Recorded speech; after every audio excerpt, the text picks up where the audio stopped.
Ito po, simplihan ko na lang yung explanation ko sa site muna. Ito yung reference marker o benchmark. Puno ng mangga, century. Southeast 135. Ito yung stone marker.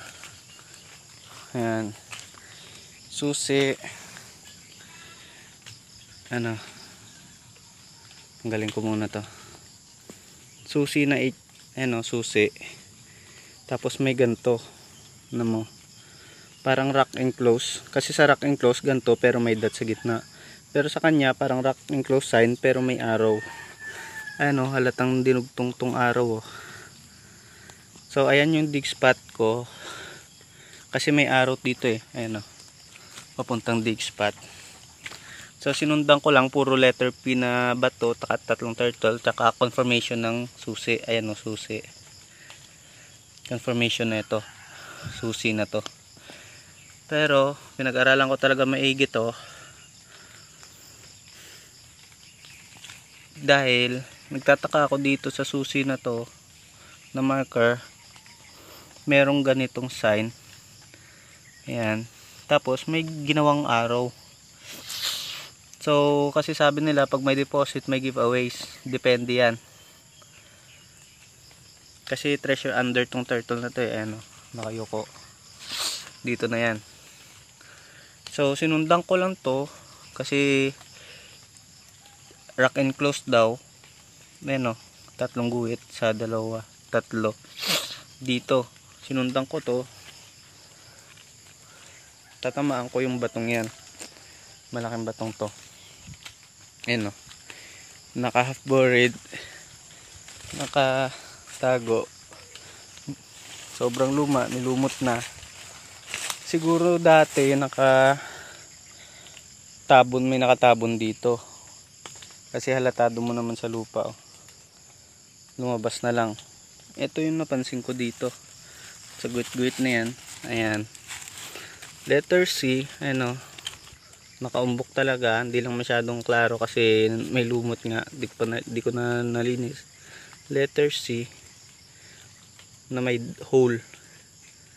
Ano? C hole. Kaya baka yung tinuturo nun na rock enclosed dito, ito yun. Tapos chinek ko siya, may tapyas dito. Ayan o. Naka flat dito, tapos nakatakip lang to. Ito itsura niya. Pero siguro sa tingin ko nakatago to dati. Tsaka mapapansin nyo, parang may diamond. Yan o. Hindi lang kasi masyadong halata kasi nailumot na. Pero ano, halatadong semento kasi C hole.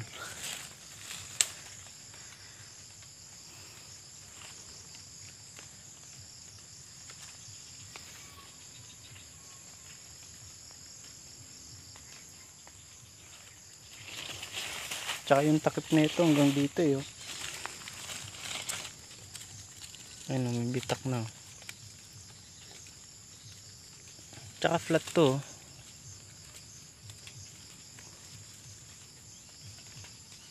Pero ito parang mixture lang ng semento tsaka mga bato-bato. Ano, may bato.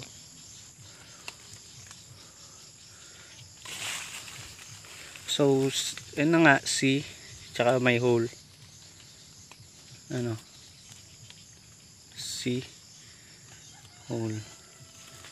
Dun yan. So, ang giveaways dito sa spot na to, Southeast 135, iniisip ko andun kasi may araw eh. Dahil dito, ano, parang sikretong araw. Tapos nakita ko yung ganitong sign, yung ganyan. Rock enclosed daw to. Pero sa rock enclosed na ganyan, pag on the spot, nasa bato na mismo, may dot dito sa gitna. Katulad din siya, parang C. Na may dot sa gitna.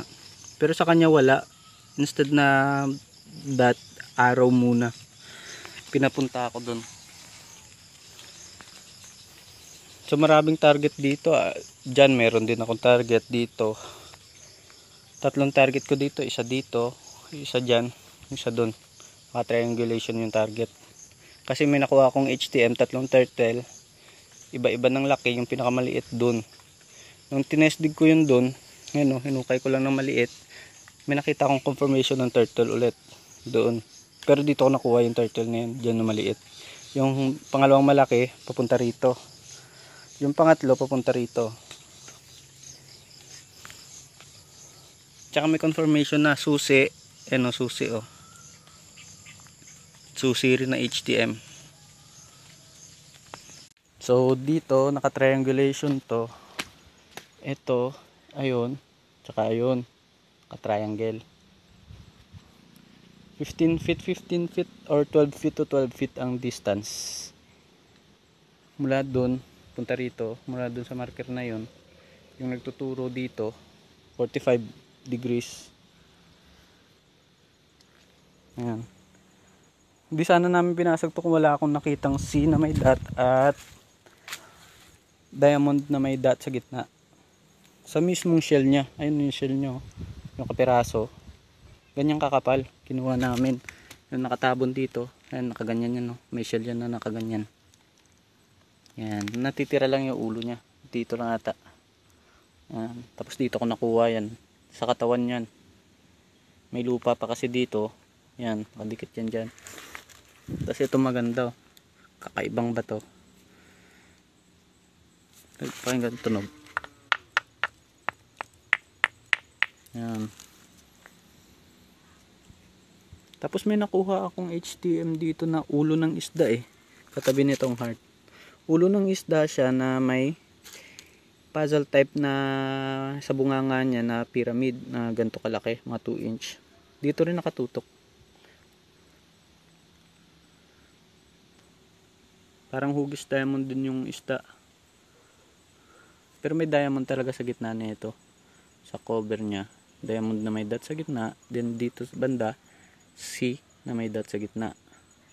Sa shell niya naka dikit. Pero ito yung pinakamagandang nakuha ko. May palaman siya sa gitna oh. Taba, ayan. May kakaibang bato siya sa gitna. Tuturo siya dun. Then nung nabasag yun, saka nakita tong pinturang to. Yan. Duplicate na duplicate talaga yung pagkakagawa. Magkasinlaki. Kaya iniisip ko confirmation to eh. Nung nakuha ko siya, nasundan, aksidente lang talaga nakita to kasi binasag namin yung shell. Kung di namin binasag yung shell, di lalabas to.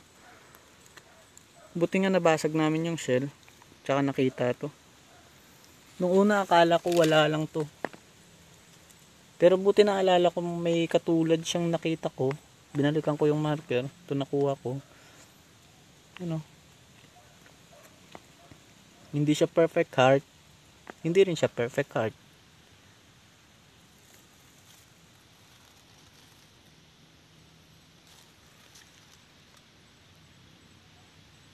Ito bro, ang reference ko dito puno ng mangga.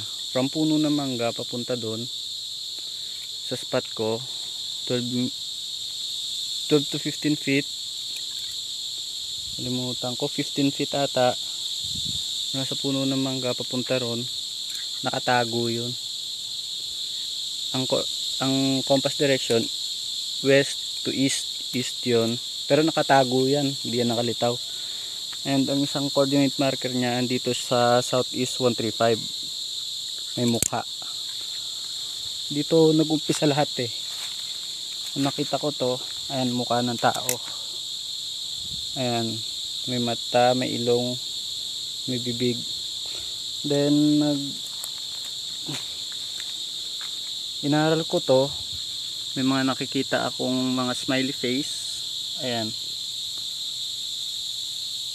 Mata, nakaganyan, nakaturo doon.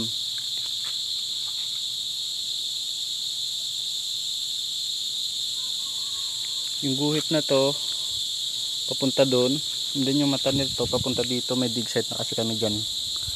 Medyo mahirap kasi dito, malalaki yung ano, ayan o. So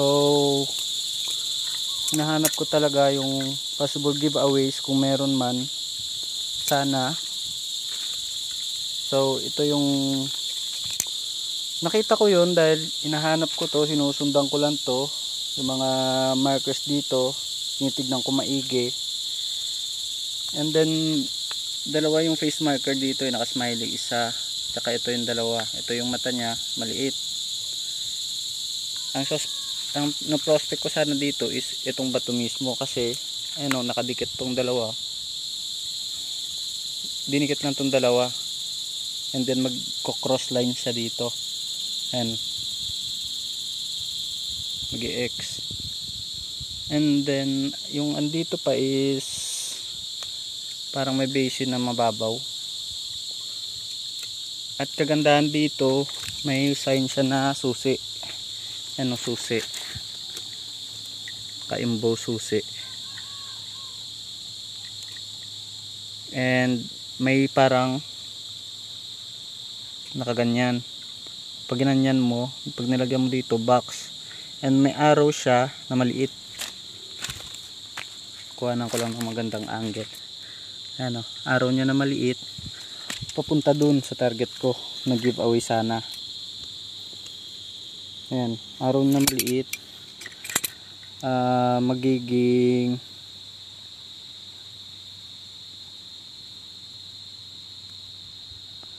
magiging 45 degrees yun, northeast 45 degrees, tapos dito 215 north south alignment. Turtle to,